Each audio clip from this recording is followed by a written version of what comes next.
Sa gitna ng krisis sa supply ng pagkain sa ilang lugar sa Japan, pinayuhan na ng ating embahada sa Japan ang mga Pilipino roon na huwag munang bumili at kumain ng hilaw na isda dahil yan sa pangamba sa radiation sa tubig dagat.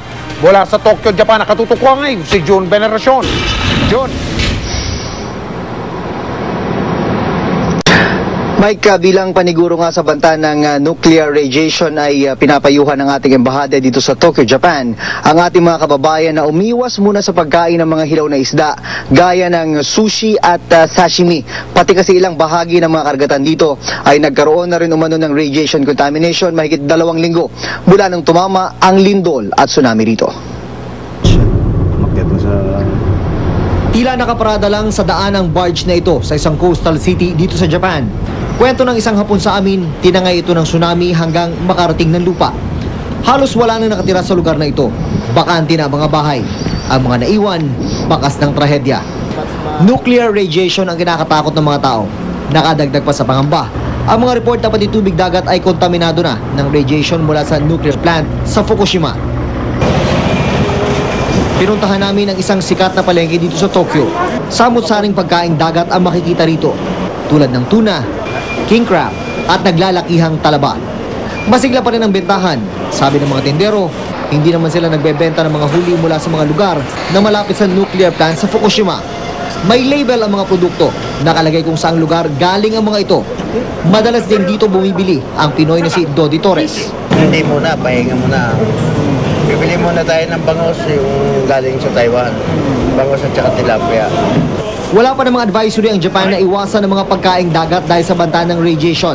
Pero naiintindihan ng Philippine Embassy dito kung bakit may mga Pinoy na naniniguro. Siguro, precautionary muna, iwasan yung raw fish. Mahigit 2 linggo na ang lumipas mula nang tumama ang kalamidad. Unti-unti nang bumabangon ang ilan. Pilit na isinasalba kung anuman ang naiwan ng trahedya. Para sa kanila, darating din ang araw na makakabangon ng Japan.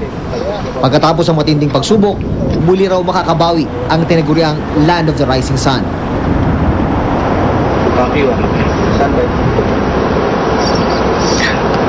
Wala pa ring tigil ang mga aftershock dito. Kaninang umaga ay nagkaroon ng 6.1 na lindol pero hindi naman ito naging masyadong malaking balita rito dahil sanay na rin ang mga tao rito sa madalas na paggalaw ng lupa. Mike? Maraming salamat, June Veneracion mula sa Japan Live. Kaligtasan mo sa Alerto 24. Paalala po sa lahat, higpitan nyo ang pagbabantay sa inyong mahalaga mga gamit. Sa isang restaurant sa lungsod ng Quezon, naaktuhan ng CCTV ang diskarte ng salisigang sa bag ng isang customer. Si JP Soriano, naka-Alerto 24 eksklusibo. Huli sa CCTV camera ng restaurant na ito ang aktong pagnanakaw ng babaeng ito sa bag ng isang customer habang nakapatong sa upuan. Nangyari ang insidente habang ipinagdiriwang ang graduation ng anak ng biktima sa isang restaurant sa Quezon City noong isang araw. Tumayo ako, biniling ko yung bag ko doon sa kasama ko. Nandun ako sa buffet table, tumayo din pala yung iba kong kasama. Pwede lang ibalik yung yung pangyayari. Hindi mo iiwanan yung valuables mo unattended. Sa CCTV, kita ang modus ng suspect. Lumapit ito sa mesa ng biktima, bit-bit ang isang sweater. Inayos pa ang isang hilera ng silya para di siya mapansin ng ibang tao. Tsaka pa simpleng kinuha ang bag na tinakpan ng sweater.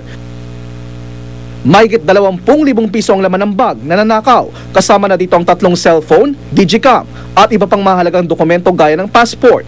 Ayon sa QCPD, sa lisigang ito na naglipa na ngayong panahon mataong restaurants dahil sunod-sunod ang graduation. Maghahanap po sila ng mga probable targets, especially yung mga nag-iisa na mga customer na kahit ano pong ginagawa na, they should bear in mind na kahit na po sa loob ay maging security cautious pa rin sila. Isa pang madalas sa insidente ng pagnanakaw ngayon, ang basag kotse gang. Sa kuha ng CCTV camera sa may retiro kamakailan lang, makikitang ilang beses umikot at tila nagso-survey ang 2 lalaking ito na sakay ng motorsiklo sa isang kotseng nakaparada.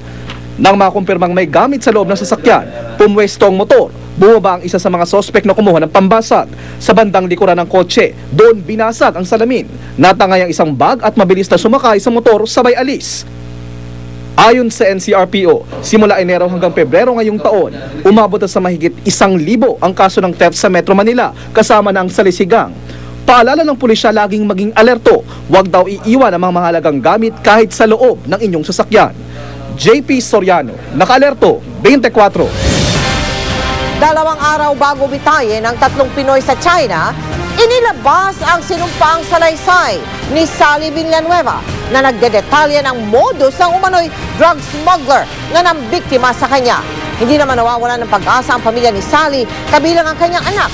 Nag-graduate pa naman sana sa salutatorian sa Abril. Nakatutok si Cara David. Magtatapos ng anak ni Sally Ordinario Villanueva, ang OFW na nakatakdang bitayin sa China sa kasong drug trafficking. Salutatorya ng bata. Di man niya makakapiling ang ina sa mahalagang araw na ito, alay daw niya sa kanyang nanay Sally ang medalya. Sila po yung nagsuporta para po makapag-aral ako ng elementary. Pangarap raw ng bata na maging abogado para maipagtanggol ang mga maliliit. Naninindigan din ang mga kaanak na inosente si Sally. Sa inilabas na sworn statement, ikinwento ni Sally na inalok daw siya ng trabaho ng isang alias Tita Kakayan.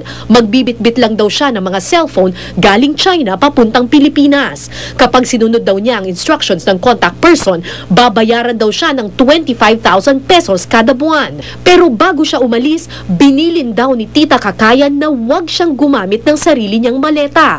Si Kakaya na raw ang magbibigay sa kanya ng maletang gagamitin. Hindi ba nagbuda yung ate mo na parang maleta ng iba ang gagamitin niya? Hindi naman po kasi binuksan po naman yung maleta eh. Nabuksan naman po, wala naman po talagang laman. December 24, 2008, nadiskubre ng mga otoridad sa airport ng China na may lamang 4 na kilo ng heroin ang inner lining ng maletang gamit ni Sally. Ganito rin ang modus operandi kung paano nahuli si Ramon Credo, ang isa pang OFW na nakatakdang bitayin. Pero sa kaso ni Credo, alam daw nitong may droga ang maletang bitbit niya. Yung mister ko, talagang pumasok siya sa sindikato ng droga. Basta ang tanong niya kasi palagi, may passport ba? Ready pa yung passport? Willing bang umalis? Mawawala lang ng mga 3 to 4 days, tas babalik agad. Meron lang dadaling maleta. Sa March 30 na nakatakdang bitayin sina Villanueva at Credo kasama ang isa pang OFW si Elizabeth Batain. Wala na po kasi akong magagawa.